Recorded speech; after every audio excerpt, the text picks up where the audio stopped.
Hello students. Top 30 इंटीग्रेशनों की series का question number 15 कर रहे हैं हम लोग। Integration D x upon 1 - 3 sin x।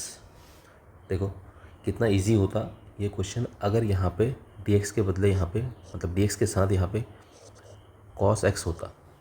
तो इसके लिए मैं sin x को t मानता और उसका D by D x cos x D x बन जाता और ये cos x D x eliminate हो जाता और पूरे का पूरा t में हमारा रिजल्ट आता और जल्दी से हम इंटीग्रेशन कर लेते इसका।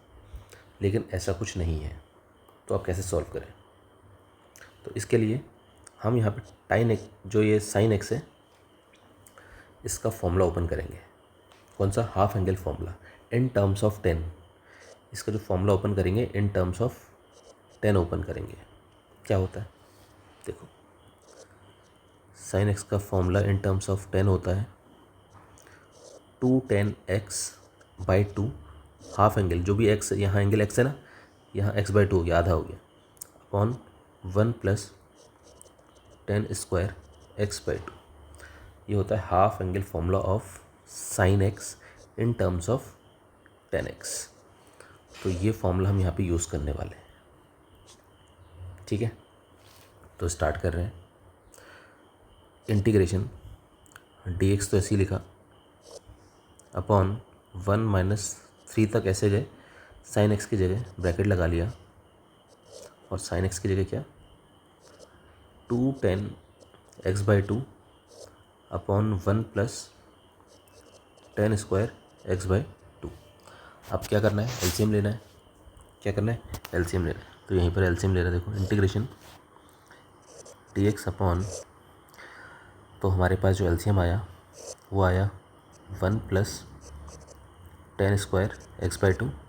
तो ये डायरेक्ट यहाँ 1 से जाके मल्टीप्लाई होगा, तो 1 + tan² x/2 आएगा और माइनस ये वाला जो माइनस है ये माइनस 3 से 2 मल्टीप्लाई होगा तो ये 6 हो गया और बगल में tan x/2। ठीक है, कुछ नहीं करा है, एलसीएम लिया है, सिंपल सा। ठीक, तो ये जो है ये टर्म जो है 1 + tan² x/2 ये कहाँ चले जाएगी? ये न्यूमरेटर में चले जाएगी ये टर्म। तो इंटीग्रेशन हमारे पास आ जाएगा 1 + tan² x/2 ब्रैकेट क्लोज और dx चल ही रहा है। और डिनोमिनेटर में देखो tan² x/2 को मैंने आगे लिख दिया। ठीक है, और इसके बाद मैंने -6 tan x/2 लिखा और उसके बाद जो कांस्टेंट है 1 वो लिख दिया, है ना। एक तरीके से हमारी tan x/2 में एक क्वाड्रेटिक इक्वेशन बन गई है डिनोमिनेटर में। न्यूमरेटर में 10th क्लास की सेकेंड आइडेंटिटी 1 + tan² x/2 को मैं लिख सकता हूँ sec² x/2। ठीक है, इंटीग्रेशन कर रहे हो तो छोटे मोटे फॉर्मूले आपको याद होने चाहिए। ठीक,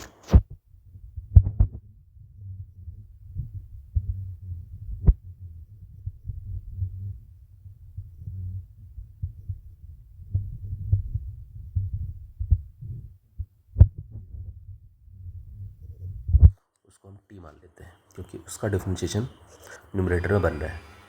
तो यहाँ पे लिखता हूँ मैं पुट tan x/2 = t। तो इसका डिफरेंशिएशन करते हैं।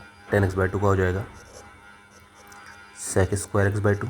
ठीक है, और इंटू d/dx से करेंगे हम, x/2 का भी करना पड़ेगा और t का क्या हो जाएगा dt/dx। यहाँ पे चेन रूल लगा रखा है तो फर्दर कंटिन्यू करते हैं इसको। sec² x/2 d/dx of x/2। देखो x/2 में से 1/2 तो बाहर आ गया और d/dx ऑफ x dx क्या हो गया 1 हो गया है ना। d से d कैंसिल, x से x कैंसिल, ऐसे समझ लो, और 1/2 बाहर आ गया। और यहाँ क्या dt/dx। तो ये 1/2 को पहले लिख लेते हैं, 1/2 पहले लिखा और sec² x/2 dx = dt। dx से क्रॉस मल्टीप्लाई करें। ठीक, और मुझे चाहिए, देखो यहाँ देखना इंटीग्रेशन में मुझे चाहिए sec² x/2 dx की वैल्यू। तो मैं ये 1/2 को भी क्रॉस मल्टीप्लाई में राइट साइड भेजता हूँ। तो sec² x/2 dx इसी रखा, तो 2 क्रॉस मल्टीप्लाई में dt के पास गया तो 2 dt आ गया।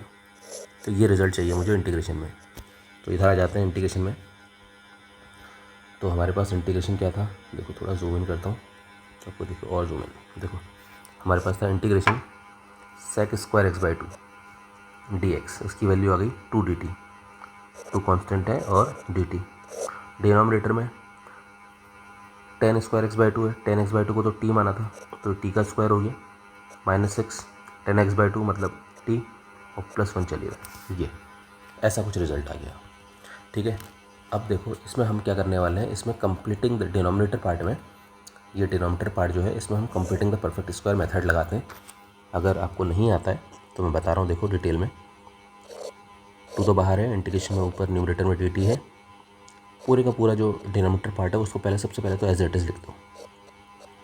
अब क्या करना है आपने कंप्लीटिंग द परफेक्ट स्क्वायर में, जो वेरिएबल t है, जो वेरिएबल t है उसके आगे का नंबर सेलेक्ट करो, केवल नंबर, केवल मैग्नीट्यूड, साइन से कोई मतलब नहीं हमें। हमारे पास 6 है ना, t के आगे का नंबर 6 है, तो इसका आधा कर दो सबसे पहले। तो 6 का आधा क्या होता है, 6 का हाफ क्या होता है, 3 होता है। तो हमने 3 का स्क्वायर प्लस करना है, और जितना हमने प्लस करा 3 का स्क्वायर उतना ही हमने 3 का स्क्वायर सब्ट्रैक्ट कर देना है, बस ये समझ लो आप। ठीक है, ओके।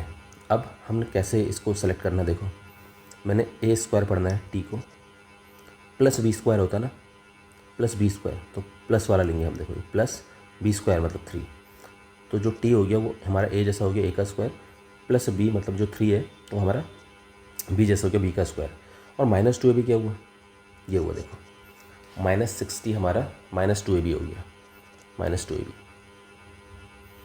ठीक है, समझ में आया, नहीं समझ में आया, देखो फिर से समझो, इसको हटाते हैं,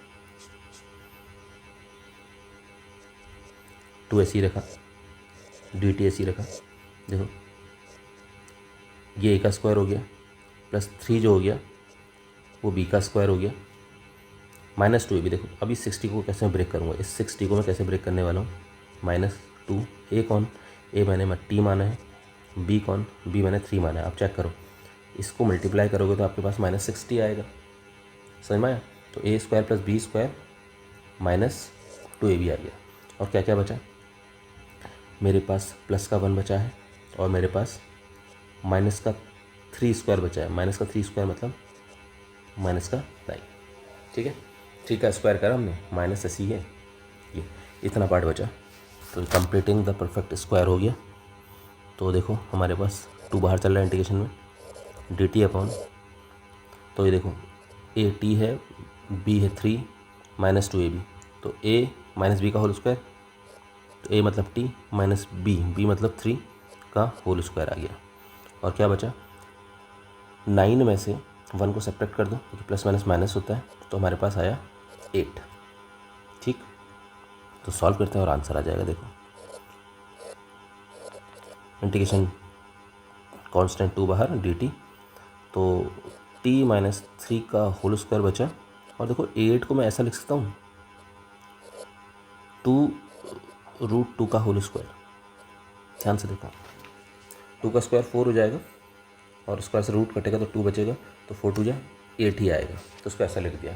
इससे फ़ायदा क्या हुआ, इससे मुझे एक आइडेंटिटी पता होती है, जो कि होती है देखो integration dx upon x square minus a square, इसका जो रिजल्ट होता है 1/2a लॉग मॉड में x minus a upon x plus a होता है, प्लस कॉन्स्टेंट सी। ठीक है, तो ये वाली आइडेंटिटी मैं इसमें यूज़ करने वाला हूँ।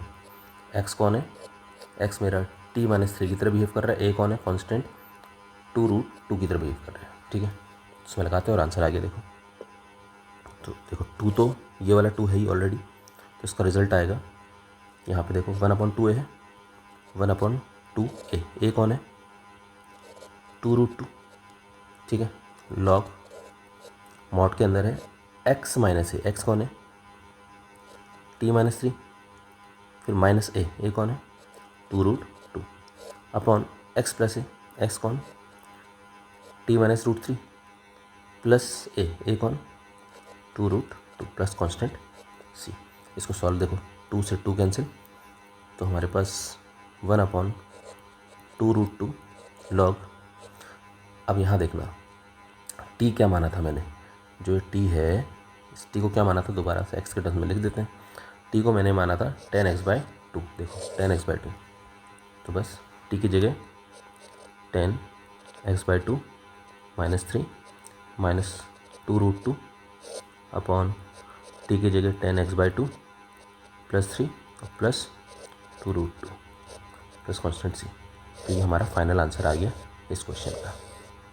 ठीक है, होप कि आपको समझ में आएगा। Thank you so much.